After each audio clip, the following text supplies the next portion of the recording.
সুধী দর্শক মণ্ডলী, উন্নয়নে পিকেএসএফ অনুষ্ঠানে আপনাদেরকে স্বাগত জানাচ্ছি। প্রতি রবিবারের মতো আজকেও আমরা পল্লী কর্মশক্তি ফাউন্ডেশনের অর্থায়নে বিশেষ কোনো কার্যক্রম নিয়ে আলোচনা করব। আজকে আলোচনায় অংশগ্রহণের জন্য আমাদের স্টুডিওতে উপস্থিত রয়েছেন ফরিদপুর জেলার কর্মজীবী কল্যাণ সংস্থার নির্বাহী পরিচালক জনাব আব্দুল ফকির জব্বার।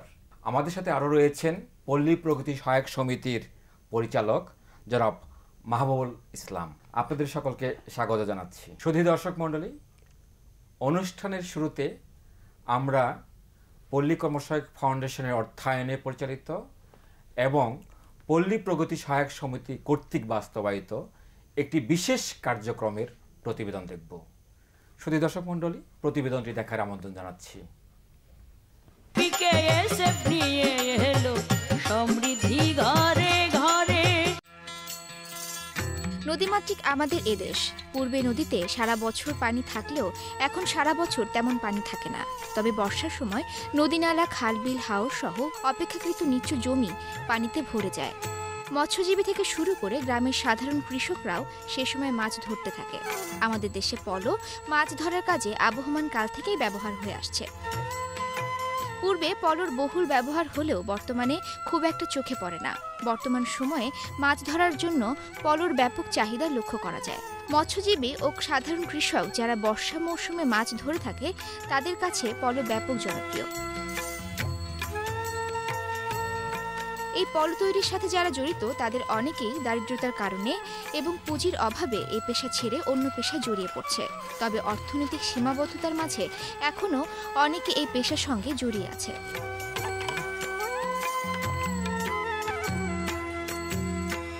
ফরিদপুর জেলার সদর থানার বোকাইল এমনই একটি গ্রাম। এই গ্রামের প্রায় 200 পরিবার পলো তৈরি করে জীবিকা নির্বাহ করে। এই এলাকার দরিদ্র জনগণ বংশ পরম্পরায় পলো তৈরি করে থাকে। তারা পলো তৈরির জন্য প্রয়োজনীয় কাঁচামাল যেমন বাঁশ, গুনা ও অন্যান্য আনুষঙ্গিক জিনিসপত্রের দাম বেড়ে যাওয়ায় এই পেশা ধরে রাখতে হিমশিম খাচ্ছিল। বোকাইল গ্রামের পলো শিল্প যখন হুমকির মুখে, ঠিক তখনই পিকেএসএফ এর সহযোগী সংস্থা তাদের অর্থনৈতিক সহায়তা নিয়ে এগিয়ে আসে। এই গ্রামের দরিদ্র পলো শিল্পীরা আবার পলো তৈরির স্বপ্ন দেখে।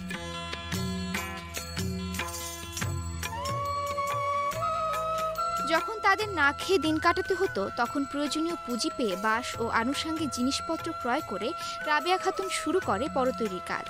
পিকেএসএফ এর সহযোগী সংস্থা থেকে 50,000 টাকা ঋণ নিয়ে বাঁশ ও আনুষঙ্গিক জিনিস ক্রয় করে। রাবেয়া খাতুন 3 জন পলো তৈরির কারিগর নিয়ে পলো তৈরি শুরু করে। পলো তৈরিতে সে শুধু কারিগর নির্ভর ছিল না, কারিগরদের পাশাপাশি নিজেও পলো তৈরি করত। গত কয়েক বছরে পিকেএসএফ এর সহযোগী সংস্থার আর্থিক সহায়তায় ও নিজের পরিশ্রমে আজ সে অর্থনৈতিক ও সামাজিকভাবে সুপ্রতিষ্ঠিত। 10 বছর আগে আমি খুব গরিব ছিলাম, তাই আমি পল্লী সহায়ক সমিতিতে ঋণ নিয়ে আমি কুটির শিল্প কাজ করে আমি বাড়ি জায়গা কিনছি, ঘর দিছি, টেবল দিচ্ছি, ছেলে মেয়ে স্কুলে লেখাপড়া করাই। এই ঋণের টাকা শোধ দিয়ে আমি এখন খুব লাভবান হয়েছি। তাই আমি এখন 60,000 টাকা ঋণ নেই, আরও বেশি হলে আরও বেশি লাভবান হতে পারবো। শুধু রাবেয়া খাতুনই না, বোকাইল গ্রামের শত শত পলো শিল্পী পিকেএসএফ এর সহযোগী সংস্থার অর্থনৈতিক সহায়তায় স্বাবলম্বী। আমার বিয়ের পরে খুবই অভাব, তারপর আমি কি করব, এই পল্লী প্রগতি সহায়ক সমিতিতে নাম দিচ্ছি। নাম দিয়ে তারপর 3,000 টাকা লোন নিচ্ছি, কিছু বাঁশ কিনছি, পলোর চালান বানাইছি। এই পলো বেচে আমি কিস্তির পয়সাও দিচ্ছি, আমি সংসারে খাওয়াও চালাইছি, আবার ছেলেমেয়েরে লেখাপড়াও শিখেছি।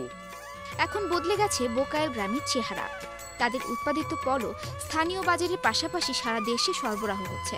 উৎপাদিত পণ্য স্বল্প পরিসরে বিদেশেও রপ্তানি হচ্ছে। পল্লী প্রগতি সহায়ক সমিতি পল্লী কর্মসহায়ক ফাউন্ডেশনের সহযোগিতায় বিভিন্ন কর্মসূচিতে আমরা যে আর্থিক সহায়তা প্রদান করে থাকে, সেই আর্থিক সহায়তাই আমরা এই গ্রামে প্রদান করেছি কুটির শিল্প বিকাশের জন্য। এই গ্রামের 50টা পরিবারকে আমরা এই পলো কর্মসূচিতে ঋণ প্রদান করেছি। এখন এই গ্রামের এই সমিতির সদস্যরা নিজেরা এই পলো তৈরি করে বাজারজাত করছে এবং নিজেরা স্বাবলম্বী হয়েছে এবং একজন সদস্যের বাড়ি 8-10 জন মহিলা শ্রমিক কাজ করে তাদের সংসার চালাচ্ছে। এইভাবে তারা আস্তে আস্তে স্বাবলম্বী হয়ে উঠেছে। আমাদের দেশের মৃতপ্রায় পলশিল্প ও এ শিল্পের সাথে জড়িত ভাগ্য বিড়ম্বিত মানুষের অর্থনৈতিক উন্নয়ন এবং এই শিল্প টিকিয়ে রাখার পেছনে পিকেএসএফ তথা পল্লী কর্মসহায়ক ফাউন্ডেশন বিশেষ অবদান রেখে চলেছে।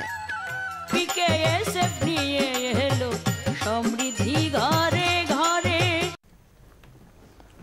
শুধু দর্শক মণ্ডলী, আমরা দেখলাম যে কিভাবে পল্লী প্রগতি সহায়ক সমিতি একটি বিশেষ কার্যক্রম, যে পলশিল্প যেটা আমাদের দেশ থেকে হারিয়ে যাচ্ছিল, সেখানে অর্থায়ন করে পুরো গ্রামটার চেহারা পাল্টে দিয়েছে রাবেয়া খাতুনদের জীবন।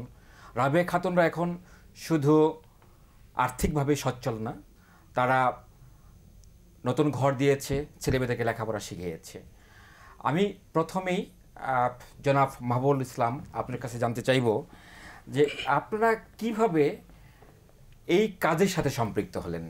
পল্লী প্রগতি সহায়ক সমিতি অনুসন্ধান করে নূতনত্বের, এবং সেই নূতনত্বের অনুসন্ধান করতে যেয়ে আমরা একবার সার্ভে করে দেখি আমাদের ফরিদপুর সদরের মুন্সিবাজার ইউনিটের পাশে একটা গ্রাম বোকাইল, ওইখানে যে পল্ল তৈরি করে কিছু গ্রামবাসী। তো এই হারিয়ে যাওয়া শিল্প, কুটির শিল্প এর বিকাশের জন্য এবং একে টিকিয়ে রাখার জন্যে আমরা চিন্তা করি এবং একটা সার্ভে করে এই সব মহিলাদের সংগঠিত করি, এবং এটা এসো সঞ্চয় করি নামক একটা সমিতির মাধ্যমে এদেরকে সংগঠিত করা হয়। তা এদের প্রথমেই এদের দক্ষতা বিচার করা হয় যে এরা কিভাবে এটা করতে পারবে, তাদের দক্ষতা সক্ষমতা কতটুকু। এই শিল্পটা তো মানে নতুন কাউকে প্রশিক্ষণ দিয়ে এই শিল্পে আনয়ন করা সম্ভব না, এটা বংশ পরম্পরা হয়ে থাকে। সুতরাং এই বুকাইল গ্রামে এই শিল্পটা আগেও ছিল, কিন্তু পুঁজির অভাবে হয়তোবা এটা ওইভাবে পরিচালিত হচ্ছিল না। এটা বিচ্ছিন্নভাবে ছিল, একত্রিতভাবে একই জায়গায় গুচ্ছ ব্যবসা হিসাবে এবং শিল্প হিসাবে এটা রূপদান করা পল্লী প্রগতি সহায়ক সমিতির সহযোগিতায় পুঁজি প্রদানের পরে এটা সম্ভব হয়েছে। আগে ছিল বিচ্ছিন্নভাবে। পুরো গ্রামেই কাজটা করছে, পুরা গ্রামেই করে, এবং একটা বাড়িতে 5 জন 10 জন মহিলা কাজ করে জীবিকা নির্বাহ। আপনি বলছিলেন এসো সঞ্চয় করে একটি সমিতির নাম, এরকম কতগুলো সমিতি রয়েছে? এখানে আমাদের ওইখানে 5টা সমিতি আছে ওই গ্রামে। আচ্ছা, এবং এই 5টা সমিতির সদস্যরাই আমাদের এই সবাই এই কাজে ব্যবহৃত হয়। আচ্ছা, এটা স্থানীয় বাজারে বিক্রি হওয়ার পরেও এটা বিভিন্ন ডিস্ট্রিক্টে, বিভিন্ন শহরে এরা কিভাবে যাচ্ছে? এটা 2 ভাবে যায়। এটা কেউ পাইকারি কিনে নিয়ে বিক্রি করে অন্য বাজারে, অন্য ডিস্ট্রিক্টে, আবার লোকাল যারা আছেন অন্য অন্য পার্শ্ববর্তী থানা, ওরাও নিয়ে যায়। এবং ফরিদপুর শহরের যে বাজারটা আছে ওইখান থেকেও লোকাল লোকজন এটা ক্রয় করে। আপনি পল্লী কর্মসহায়ক ফাউন্ডেশনের একটি সহযোগী সংস্থা। আমরা জানি যে পল্লী কর্মসহায়ক ফাউন্ডেশন মাঠ পর্যায়ে নিজেরা সরাসরি কোনো কাজ করে না, তারা পল্লী কর্মসহায়ক ফাউন্ডেশনের সহযোগী সংস্থা হওয়ার পরে সহযোগী সংস্থাগুলোই মাঠ পর্যায়ে পল্লী কর্মসহায়ক ফাউন্ডেশনের পক্ষে কাজগুলো সম্পাদন করে। আপনি পল্লী কর্মসহায়ক ফাউন্ডেশনের সহযোগী সংস্থা হিসেবে কি কর্মসূচিতে পল্লী কর্মসহায়ক ফাউন্ডেশনের সহযোগিতা আপনি পেয়েছেন?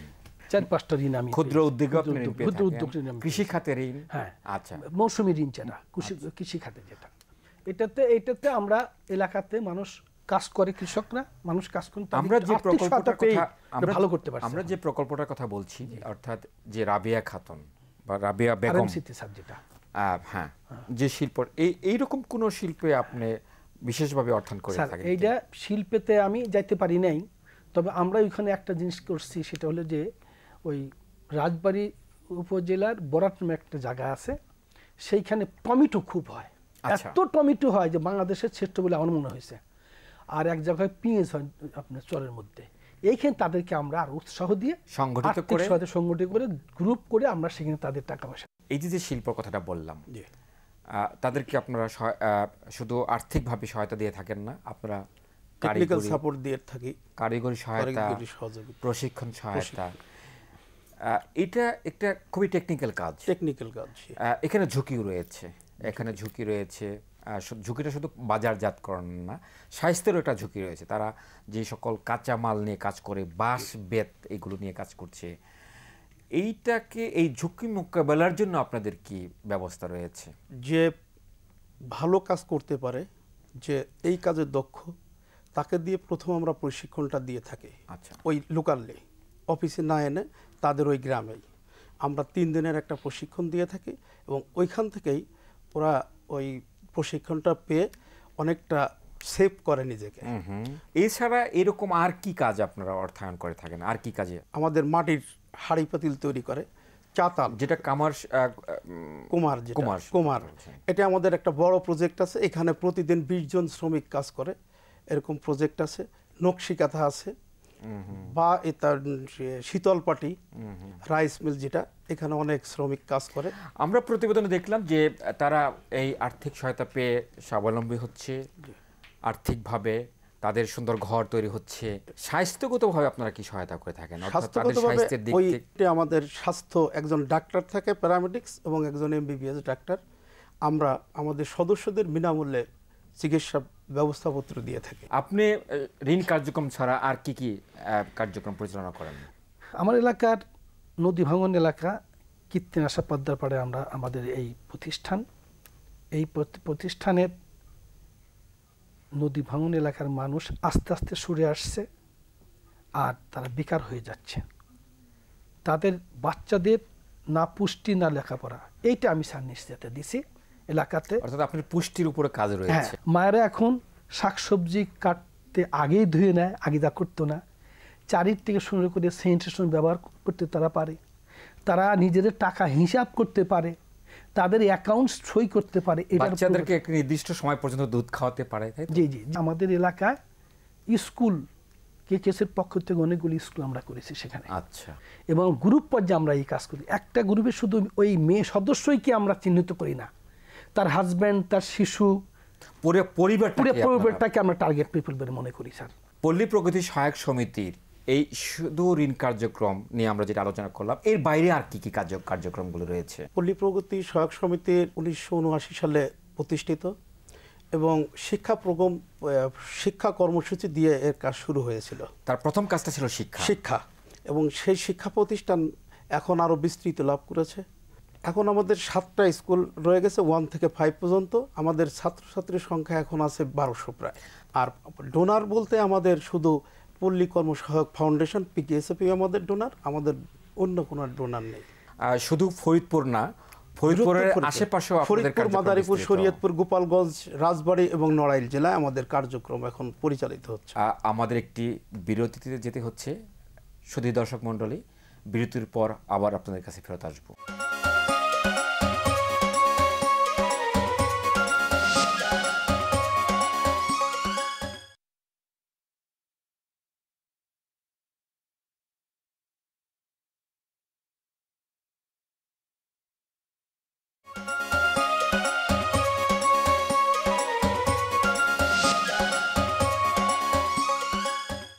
সুধী দর্শক মণ্ডলী, আমরা বিরতি থেকে ফেরত আসলাম। বিরতি যাওয়ার পূর্বে আমরা আলোচনা করছিলাম পল্লী প্রগতি সহায়ক সমিতি এবং ফরিদপুরের রাজবাড়ির কর্মজীবী কল্যাণ সংস্থার কার্যক্রম সম্পর্কে। জনাব মাহবুবুল ইসলাম, আপনি বলছিলেন যে পল্লী প্রগতি সহায়ক সমিতির ঋণ কার্যক্রম বাদে আর যে সকল কার্যক্রমগুলি আপনারা পরিচালনা করছেন সে সম্পর্কে আলোচনা হচ্ছিল। আমরা জানি যে ফরিদপুর, রাজবাড়ী, শহীদপুর এই অঞ্চলটা খুবই দুর্যোগ এবং পদ্মার অববাহিকায় এই সকল এলাকাগুলি অবস্থিত।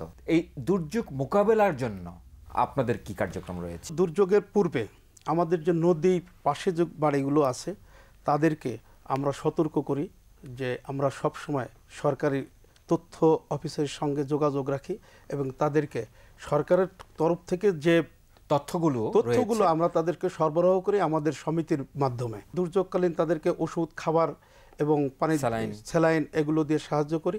দুর্যোগ পরবর্তীতে যদি তাদেরকে কোনো প্রকল্প ক্ষতিগ্রস্ত হয়, সেই প্রকল্প গড়ে তোলার জন্য আর্থিক সহায়তা দিয়ে থাকি। কর্মজীবী কল্যাণ সংস্থা কি একই কাজ করে? শিশুদেরকে বন্যার সময় এক জায়গায় রাখলেও তারা যে মানসিকতা গ্রহ করে তাতে তার মানসিক খুব ক্ষতি হয়।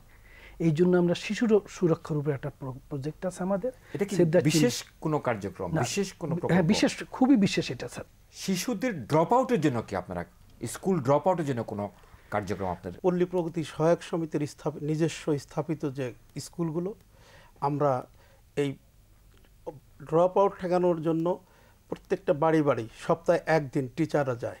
আর গভর্নমেন্টের সাথে সরকারের সঙ্গে যে আমাদের আনন্দ স্কুলগুলো আছে, এখানের বয়স হলো শিশুদের 7 থেকে 14 বছর। তো এখানে আমাদের হলো যে যেগুলো ঝরে পড়া বাচ্চা, সেইগুলোকেই আমরা স্কুলে নিয়ে আসি। আপনি অবাক হবেন যে এই চরের মতো জায়গায় কোনো শিক্ষক নেওয়ার জন্য আমার বাইরে যেতে হয় নাই। আচ্ছা, কলেজের শিক্ষক, আমি নিজেও অবাক হয়েছি। সেটা কিভাবে করলেন? এইটা স্যার, আমাদের অর্গানাইজেশনে কিছু মাস্টার ডিগ্রি হোল্ডার ছেলে আছে যারা পিকে কর্মী হিসেবে কাজ কর্মী করে। হিসেবে, ওদেরকে আমি একটা করে ক্লাস আমি এখানে দিয়েছি। আচ্ছা, আমরা জানি যে আপনাদের প্রতিষ্ঠান দারিদ্র বিমোচনের লক্ষ্যে একটি অলাভজনক প্রতিষ্ঠান, জি। এবং অলাভজনক ওই অর্থে যে এখানে যে লাভই হোক না কেন আবার অন্য অন্য খাতে খরচ করা হয়, খরচ করা হবে, এবং সেটা দারিদ্র বিমোচনের লক্ষ্যে। আমরা কতটা আত্মনির্ভরশীল হতে পেরেছি? অর্থাৎ আপনি বলেছিলেন আপনার প্রতিষ্ঠানে প্রায় ৭১,০০০ পরিবার সম্পৃক্ত। আমরা যদি বলি যে কতগুলো পরিবার আত্মনির্ভরশীল হয়েছে, স্বাবলম্বী হয়েছে? পল্লী কর্মসহায়ক ফাউন্ডেশন দারিদ্র বিমোচনের উদ্দেশ্যে আমাদের সহযোগী সংস্থাকে আর্থিক সহায়তা দিয়ে থাকেন। তা আমরা সেই আর্থিক সহায়তা পেয়ে সাধারণ জনসাধারণের দরিদ্র জনগোষ্ঠীর উন্নয়নে কাজ করে থাকে। তারা ব্যবসাটাকে সম্প্রসারণ করে অন্য সদস্যদের অন্তর্ভুক্ত করছে, টেকসই অবস্থানে তারা আর কখনো ওইখান থেকে পিছনে ফিরবে না, সামনের দিকে এগিয়ে যাবে। আর বাদ বাকি যারা নিজস্ব পরিবার নিয়ে ভালো আছে, আর এরা হলো অন্য পরিবারকেও এই প্রকল্পে সম্পৃক্ত করতে পেরেছে। তার মানে শুধু নিজেরা স্বাবলম্বী হয় নাই, পাশাপাশি তার পাড়া প্রতিবেশী এবং তার গ্রামের দরিদ্র জনসাধারণকেও সম্পৃক্ত করতে পেরেছে এই আয়বর্ধক কর্মসূচিতে। ৭১,০০০ পরিবার আপনাদের সাথে সম্পৃক্ত, সবাই কম বেশি স্বাবলম্বী হয়েছে, এবং পজিটিভ চেঞ্জ তাদের সকলের পজিটিভ সোশ্যালি পজিটিভ চেঞ্জ হয়েছে, তাদের ইকোনমিক্যাল অর্থনৈতিকভাবে স্বাবলম্বী হয়েছে, সামাজিকভাবে তাদেরকে উন্নয়ন হয়েছে। যারা হতদরিদ্র তাদেরকে দরিদ্রের মধ্যে নিয়ে আসার